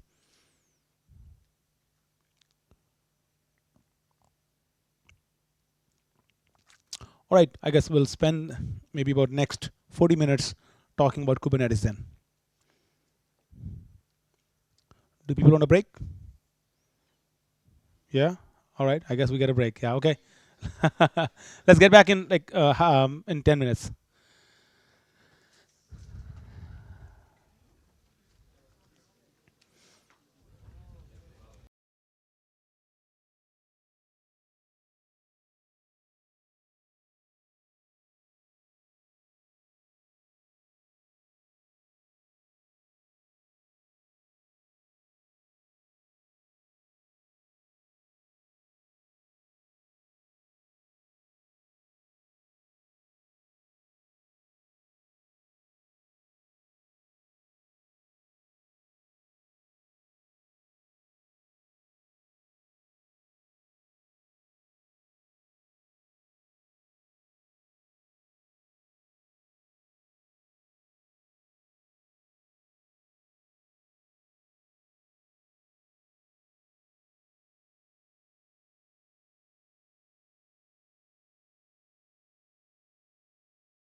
the Docker image, how do you build that, the basic fundamentals of it. The places where Docker and Kubernetes really compete is really the swarm part of it, the Docker swarm and Kubernetes. So essentially, Kubernetes is a open source orchestration platform by Google. Kubernetes, they claim that they can run multiple Docker formats, Docker and RKT, which is sort of the other format essentially. Anybody using RKT in any shape and form? I've never seen that. Always, I've been talking about this for over 2 years now. I've never seen anybody ever using RKT in any shape and form. So Kubernetes claim is only a claim that they can run both Docker and RKT. It's a theoretical claim in that sense. So essentially, the default container format in that sense that I've seen people using all the time is Docker. Now, with the way things are evolving in the industry, there is CNCF, there is OCI, which is trying to define a standard container format. So hopefully we'll start seeing more container implementations. But up until then, gorilla is the Docker is a 1,000-pound gorilla in the room. So what is Kubernetes? Kubernetes is an open source orchestration system for Docker containers. And I know Kubernetes is strong on using the word containers as opposed to Docker containers, because I contributed a sample to Kubernetes repo a few months ago, and they smacked my hand. Oh, don't use the word Docker containers, just use the word containers, because we are container agnostic. I get it. But anyway, the concepts in Kubernetes, in all honesty, the concepts in Kubernetes came far before Docker, but the concepts and the Docker, is kind of catching up on that. But the concepts are very similar. Same concept: self-healing, auto restarting containers, schedule across multiple hosts, replication, the reconciliation between the desired and the actual state. All of those concepts are very similar. Talk about Kubernetes concepts. It's an opinionated framework. It wants you to do things in a certain way. You have to go by this own way. The lowest or the smallest logical unit in Kubernetes is called as a pod. Pod is basically a co-located group of containers that can share an IP, volume, namespace, that can talk to each other. The typical design pattern that I've seen is one pod, one container. If you want to have multiple containers, you could have possibly like a wildfly container and a log formatter along with it, things like that, where you could have multiple containers. You would not put, for example, an application server and a database in the same pod. Think of pod as the unit for your container, essentially. The advantage is, if your containers are packaged in the same pod, they can talk to each other using localhost. The next concept in Kubernetes is called as a replica set. Replica set really allows you to say, okay, here is my cookie cutter recipe for the pod. Take that cookie cutter recipe and generate that many replicas. And the advantage is, once you say run 3 replicas, Kubernetes cluster makes sure that those 3 replicas are running at all points of time. That means if a new instance comes up, it kills it. If an instance goes down, it automatically brings it back up. So that reconciliation happens automatically. Now, pod is given an IP address, and that IP address is ephemeral. What that means is, yes, it's an IP address accessible within the Kubernetes cluster, but when the pod goes down and a new pod comes up, it may be given a different IP address. It may be running on a separate host altogether. So you can't really rely upon it. That's where the concept of service comes in handy. And what that means is, service is a single stable name for a set of pods. Talk about opinions. You generally don't start a pod by yourself. You always start a pod as part of a replica set, because you want to make sure that the pod dies and it comes back again. Then the IP address of the pod is not accessible. Couchbase is a database. The database needs to be accessed by a host name if you can't rely upon an IP address. So you have a pod, you have a container, you have a pod, you have a replica set, then you have a service in front of it. And service is what you are actually accessing. So as a first concept, when I started looking at Kubernetes, it's like, where am I in the inception? I don't know. It's like, what are so many layers going in there? But once you put your head around it, then you realize actually it makes sense. How do your pods belong to a service? Essentially, pods have certain metadata called as labels, and those labels are on a pod. And a service, when it comes up, it says, oh, I'm looking for those labels. So it kind of connects those two together. So it's very loosely coupled. More concepts before we dig into the details. You have a node, which is basically a physical machine or a VM in your cluster somewhere. On the node, what you are running, and there's a master, first of all. Here, master is purely for administrative perspective. Master has an API server. Again, just like Docker, you have a Docker CLI, talking to your API Docker host. Under the wire, it's sending API request. You have an API server here as well, and we'll talk about. There's a Docker CLI. There's a kubectl here. So kubectl makes a request to create resources that goes to an API server. API server has pod services, whatever you want to create. There is a scheduler which says, okay, I have a 5-node cluster. I'm going to do the right thing to schedule the pod on the right host. That's the scheduler. Replica set is a controller because it's constantly monitoring, watching, observing the state of the cluster, the state of the pods, etc. And that's the controller manager. All the labels are stored in etcd. So all these pieces in the diagram, they serve a purpose here. And then finally, you have a worker where all of your pods are running. Okay, so there is a kubelet, which is sort of the node agent, and depending upon your choice of operating system, is monitored either by systemd or monet, depending upon your OS, of course. So let's see, how does my Kubernetes architecture really look like? Well, I got a master. Now we talked about these components, how they work with each other. Instead of Docker CLI, I have kubectl, which is sort of my entry point to the cluster. Kubectl says, okay, create a resource, and that goes to the master, or delete a resource, or update a resource, and that goes to the master.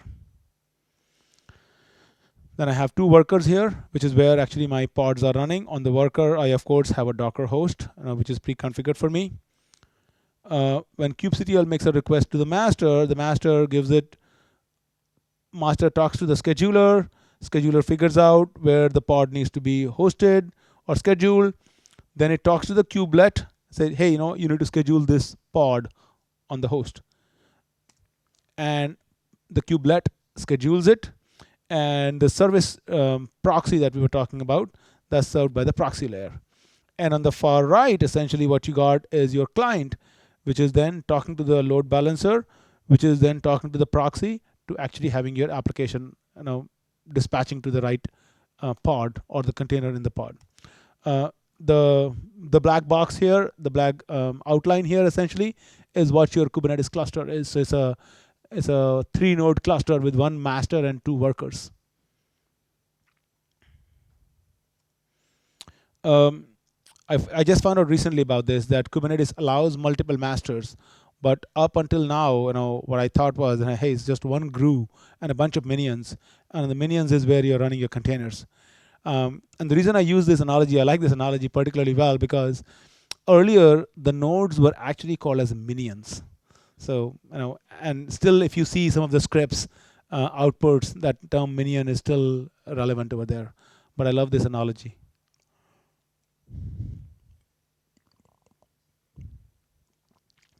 Now, how do you create, what is sort of your entry point to the Kubernetes cluster?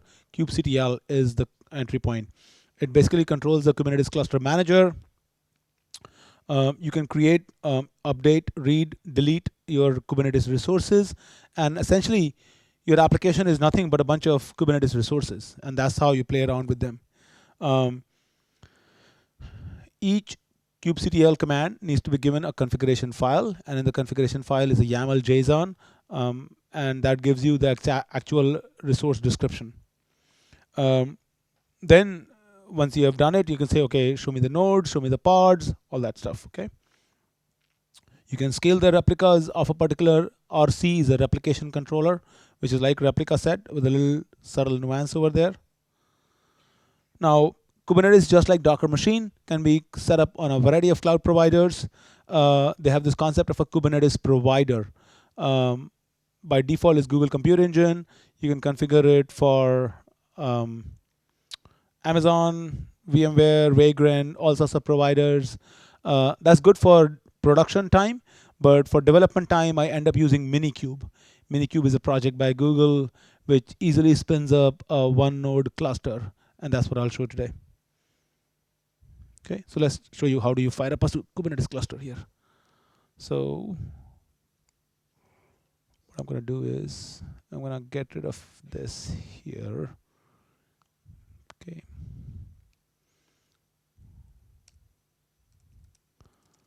So if I look at my path, it's not in my path.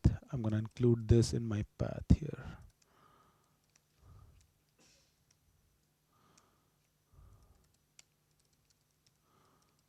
Okay, so all I'm going to do is mini cube, and I'm going to say start. So this is going to start a mini cube or a one node Kubernetes cluster for me. Now, once I've started that cluster, well, I think the previous version I started, by default, it starts a Kubernetes 1.3.5, but you can pick the latest version by specifying the actual version that you care about it. But most of the time, I rely heavily upon defaults. So let me play with the defaults, see what it can do, and then I will get rolling on that. But once this is running, so this is one way to start your cluster.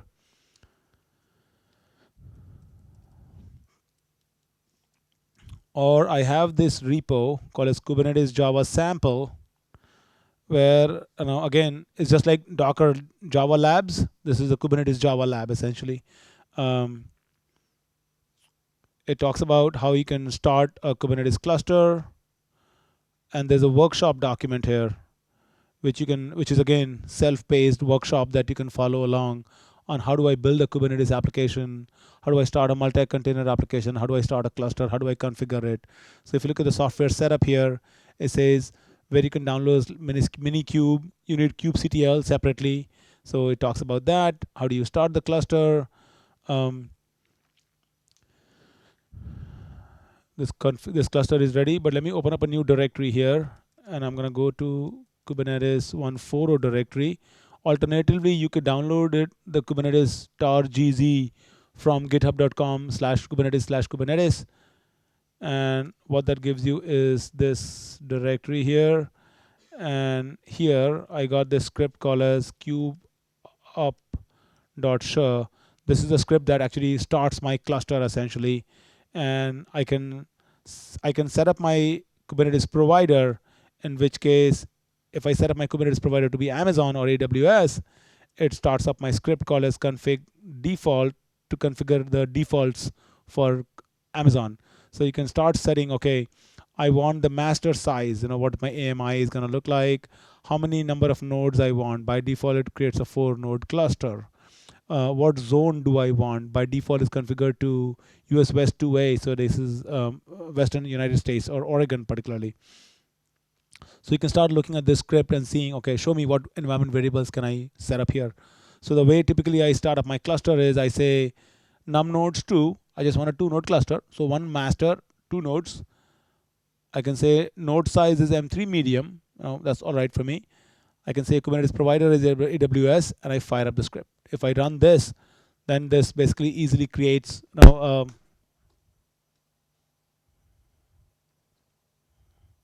excuse me.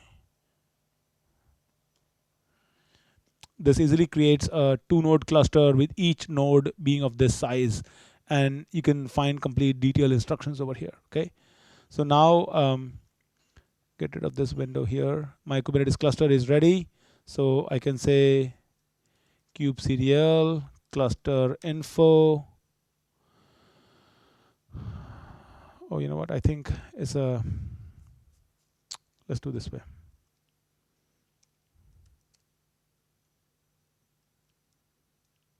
I think I started with a different version, so it's getting confused essentially. I'm gonna delete this Minikube directory, and I'm gonna start my cluster again. So this is gonna create my VM essentially again. So if I open up my virtual box here, it's gonna say Minikube is running, and that's what it's showing me essentially. These are other VMs that are running for me. Okay. So what I'll do is, in the meanwhile, I will go here and I will go to say Kubernetes Java sample, and I'll walk you through some of the files that are in there. So let's say I want to look at Wildfly pod. Okay, I want to create a pod. So if I were to look at the pod itself, um, this is sort of what my pod configuration file looks like here. It says API version is v1 here. The kind is pod, where I'll say pod or a replication controller or whatever I want it to be. Then to each pod, I need to assign a name. I can assign optional labels. Then the tag label is fixed, but what is the actual label, like the name and the key and the value, I'm sorry, that is up to my application. Then I can say in this pod what all containers I want. I just want one container. Image name is this. This is the pod name once again. And here's the container port that I'm exposing. Okay. So let's take a look at it. So, oh no, this is getting messy.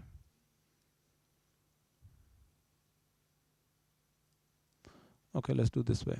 So I'm gonna minikube stop. And I'm gonna delete the VM as well. Okay, so that is dot gone. So if I bring up my virtual box here, ignore minikube remove, and I will remove this one as well. Oh, there are plenty of minikubes here. Yeah, I've been playing around with this with my jet lag. That's what you do when you're jet lag. You create a whole bunch of minikubes.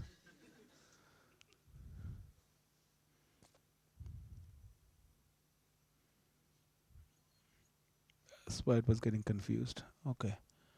Okay, that's fair. All right. And let's take a look at what my minikube directory looks like now. That's still there. Okay, let's get rid of that as well. Okay.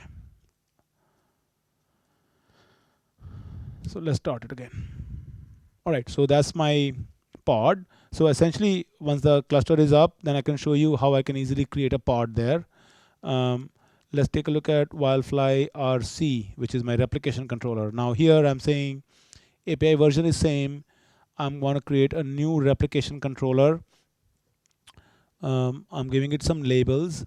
Now in the replication controller, I'm saying, what does my specification look like? I want to do 2 replicas of the pod. And in the template is where I'm giving my pod specification, so to say.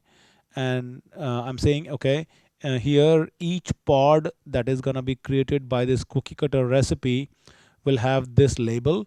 Then the pod specification is given over here, which is very similar to the pod that we showed earlier. Okay, so it will easily create 2 instances of 2 replicas of the pod as part of the replication controller.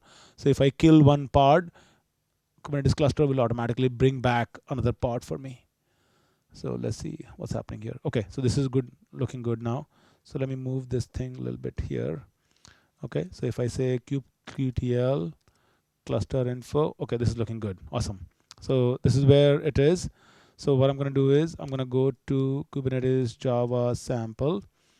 And I'll say kubectl create -f wildfly pod.yaml. And it basically creates my pod here. And I can say kubectl get pods. It says container creating because essentially is downloading the image for me right now, because I said, okay, here is a host that I'm pointing to. On that host, you create the pod. So it says, okay, in the pod there are containers. In the container there is an image. The image doesn't exist. So I'm going to go download to the default Docker hub, download the image and run the container and then the pod and then back up here. Here I'm saying -w pods because it's saying, okay, go back and show me as the container state changes. What I can also do is, so let's see what my path is here. There is no minikube here too. So I can say export path tools, Kubernetes minikube. Okay, so I can say kubectl or minikube, I think. I can say minikube logs. So I can do minikube logs dash, oh, there is no F here.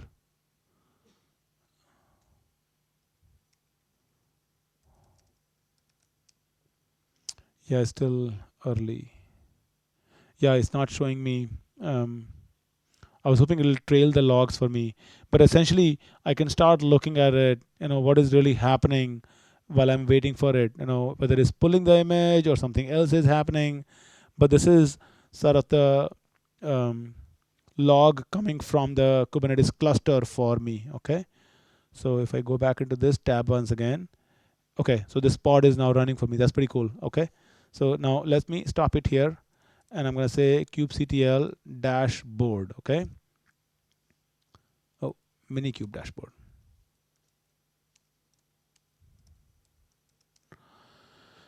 And that brings up a default dashboard for me. And this is a nice Kubernetes dashboard that is part of Kubernetes 1.4. So I can say, okay, show me all the pods that are created over here. Show me all the replica sets, services, etc., that are available over here. So now I can go back here. I can say kubectl get pods, and it says one of one running, so on and so forth. I can say get nodes. Oh, get nodes. So it says just one node. Of course, it's a one node cluster. So now I can say kubectl create f. I can say wildfly rc, the replication controller that we just saw. So it's gonna say this way. It says basically created, and I say get w pods. Um, let's see what was the replica count essentially. 2. Okay, I think it might be causing port conflict. So if I do get pods here, one on one of running. So, and if I say kubectl get rc, it says replication controller. Oh, you know what? I think the labels are already matching, I guess. So it's maybe getting confused over there. So let's do this way. kubectl delete, and we talked about the crudding of it. So I'm saying delete rc slash wildfly dash rc. So my controller is removed, and I say no more RC is there. And if I do the pods, no more pods are there, because both those pods are considered, because of the labels, they're considered as part of the replication controller. Now, the thing I wanted to show you here is,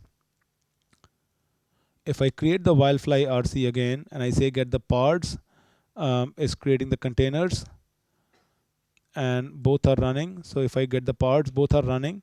I can say kubectl delete pod, and if I pick one of the pod names here, okay, now if I'm watching it, so you can see I deleted the frym3, but because Kubernetes cluster understands the service is not matching the desired versus actual, it automatically fired the container back up. So kubectl delete rc slash wildfly dash rc. Okay. Let me show you another example here. kubectl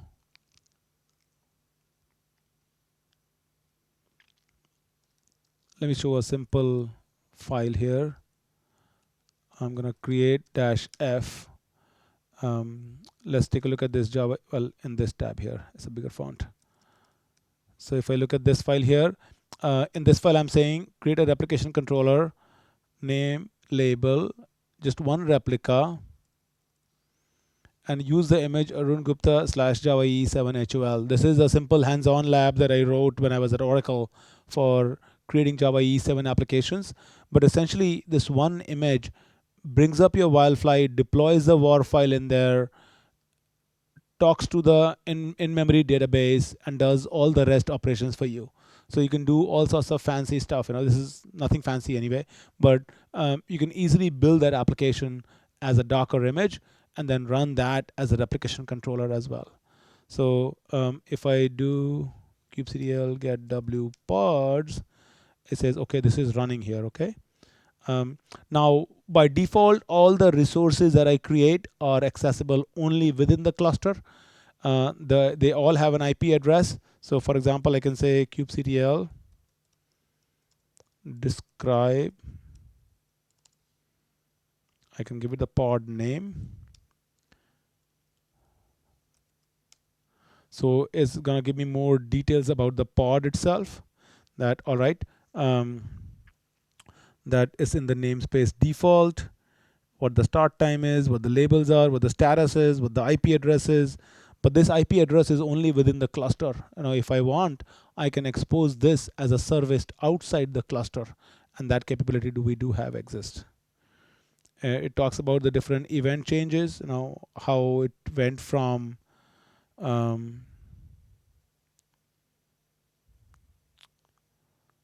successfully assigned, pulling image pulled, created container, and started container. So those are different stages of what the pod goes through essentially, or the Kubernetes cluster goes through.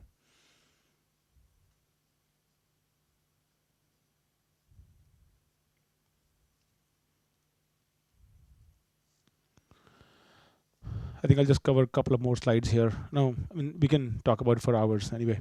So the way I see the flow it would work for Kubernetes for Java developers is essentially uh, I'm using Maven for building my applications. So I build an archive, then using Maven itself, I can create a Docker image.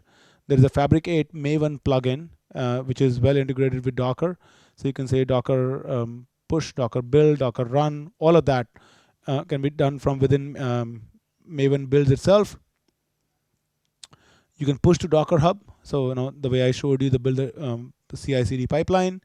You can even create Kubernetes resources, based upon your Maven artifacts, because to begin with, you may not know how to write those Kubernetes resources. So the Fabricate Maven plugin will take care of looking at your metadata and write Kubernetes resources for you. Again, it's very opinionated, but you can tweak that value. Then you basically start up Kubernetes cluster, either as a mini cube or as a multi-node cluster on Amazon or whatever works for you. And then you CRUD your Kubernetes resources. So that's sort of what your typical application flow would look like, if you were to do it that way. Rolling update is probably the last feature that I'll talk about here. It's very similar, what we have in Docker Swarm, but essentially what the idea is, you have one version of the app running. What you want to do is one by one, you want to replace all the versions with a new version. So there's a command to kubectl called as rolling update, where you take this replication controller, replace this with this new replication controller.json or the YAML file. Or you can say rolling update this replication controller, just update the image with a new version essentially. And what really happened in terms of Kubernetes is you have a replication controller with 3 replicas running. Okay, your application service is here where all the labels are stored. Okay, and your client is accessing the service essentially. So when you do rolling update, Kubernetes creates a new web app-rc, which is a new replication controller, and it fires up the 3 Wildfly instances with the new version of the image. Now at this point, there are really 6 containers that are using the same label, okay, because these labels are again stored in etcd. But then right away, Kubernetes falls back that, okay, you know what? Those web app RC controller is an old one, so I'm going to delete that replication controller. So it deletes the containers and the replication controller, and then it renames the one on the bottom to web app-rc. So that's sort of the way it does rolling update in Kubernetes. So a little bit different, and not a lot of tweaks available to you, but I've seen this working well.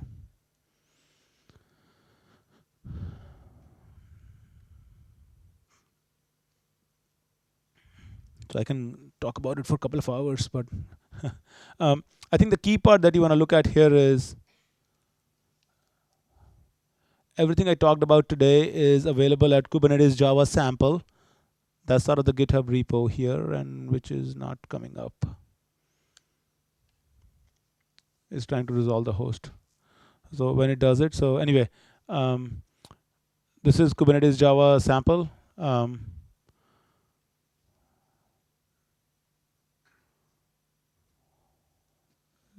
Well, when this comes up, so there is a slides directory in there. All the slides that I use are over there. Try this. Oh, there you go. So the slides are available here in the slides. This readme.ascii doc is a very quick readme. You kind of walks you through how do you CRUD the resources. And in workshop is a self-paced with a little bit more description. All the resource description files are over here. Any questions on this? Or are you guys too hungry?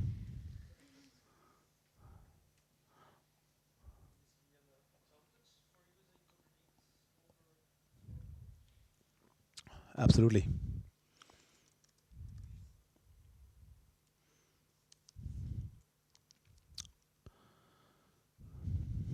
So I've been playing with this a lot. So I've started kind of comparing how the two models are different. They're actually not very different. Most of the times the features are very comparable. And to me, it feels like the decision is not going to be based on technology as always. It's going to be based upon what you like. I mean, if you look at it, essentially, if you look at it from the two technology perspective, yes, you got development. Yeah, both are all right. I mean, I like both of them. I wasn't aware of this, but now I like it. I don't want to do development on cloud all the time. Given that how much time I'm in the cloud in the flight, I need something on my machine. Um, Deployment options are there. On premise they work on both. They work on multiple clouds. They cluster across multiple clouds. There is things like service discovery, dynamic scaling. How do you expose a service? This concept was there in Kubernetes earlier. This was added in Docker Swarm. The concept of running once, batch jobs, namespaces, global services, Maven integration, volumes. All of these features I've played with. I've blogged about them. They exist in both the frameworks. The main reason you may want to look at Kubernetes more closely is because it's definitely more mature. Docker Swarm mode particularly got introduced in 112. Try to use a tool that solves your job, that solves your problem, as opposed to like, oh, I like this tool. That's my theory.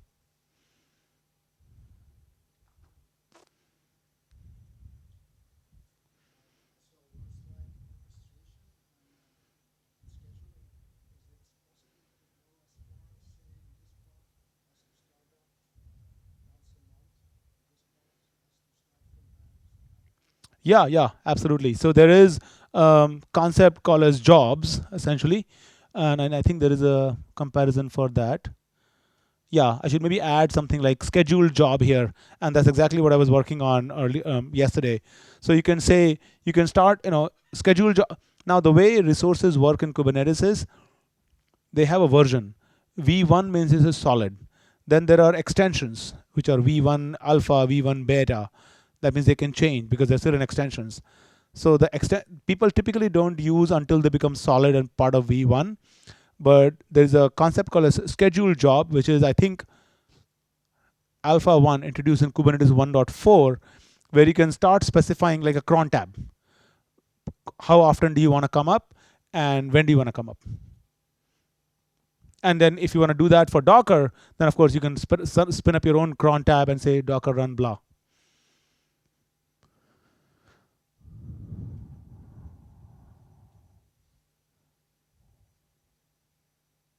All right, I guess that's a wrap then. Thank you.